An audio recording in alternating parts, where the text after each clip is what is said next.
Berikut ini akan dijelaskan proses kreatif menulis cerpen perempuan tanpa wajah. Cerpen perempuan tanpa wajah ditulis melalui tahapan kreatif yang berangkat dari realitas empiris di lingkungan universitas, khususnya kasus pelecehan seksual yang kerap disertai pembungkaman terhadap korban. Proses kreatif ini tidak bersifat spontan, melainkan melalui beberapa langkah sistematis sebagai berikut. Pertama, penemuan ide dari realitas nyata. Langkah awal dimulai dari pengamatan terhadap peristiwa nyata dan kajian literatur yang bersumber dari media massa. Berita terkait pelecehan seksual di salah satu perguruan tinggi merupakan fenomena ketidakadilan gender. Korban kekerasan seksual seringkali tidak memperoleh ruang aman untuk bersuara. Peristiwa ini kemudian dipilih sebagai gagasan utama karena memiliki nilai kemanusiaan dan urgensi sosial yang tinggi. Kedua, pendalaman masalah dan perspektif gender. Setelah menemukan ide, penulis melakukan pendalaman terhadap persoalan yang diangkat, baik secara sosial maupun psikologis. Pada tahap ini, penulis menyoroti relasi kuasa, budaya patriarki, serta praktik pembungkaman korban. Pendalaman ini penting agar cerita tidak hanya bersifat naratif, tetapi juga memiliki kekuatan kritik terhadap ketidakadilan gender. Ketiga, penentuan tokoh dan karakter. Penulis kemudian menciptakan tokoh narsih sebagai representasi korban. Karakter dibangun dengan memperhatikan aspek psikologis, latar belakang, dan pengalaman traumatis yang dialami. Tokoh lain, seperti pihak kampus dan istri pelaku, dihadirkan untuk memperkuat konflik dan menunjukkan kompleksitas persoalan. Keempat, penciptaan simbol dan makna.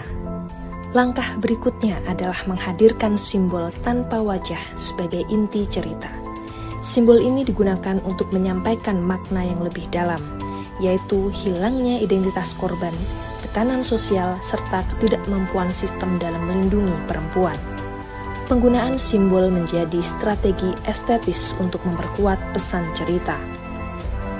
Kelima, penyusunan alur dan konflik.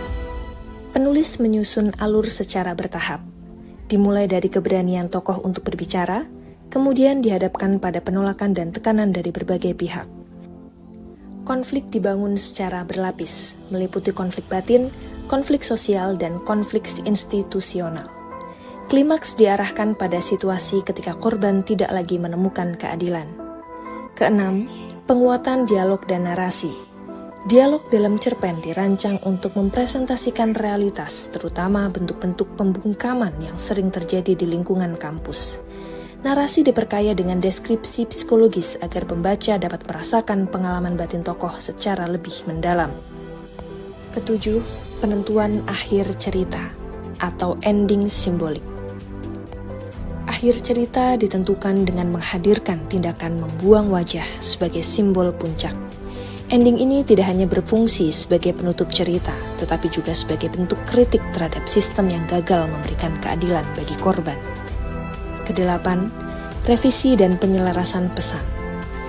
Tahap akhir adalah melakukan revisi untuk memastikan keselarasan antara cerita, simbol, dan pesan yang ingin disampaikan. Penulis menegaskan kembali fokus pada isu ketidakadilan gender agar cerpen memiliki kekuatan reflektif dan advokatif. Melalui langkah-langkah tersebut, cerpen perempuan tanpa wajah tidak hanya menjadi karya fiksi, tetapi juga hasil olahan kreatif dari realitas sosial yang diangkat secara kritis dan reflektif.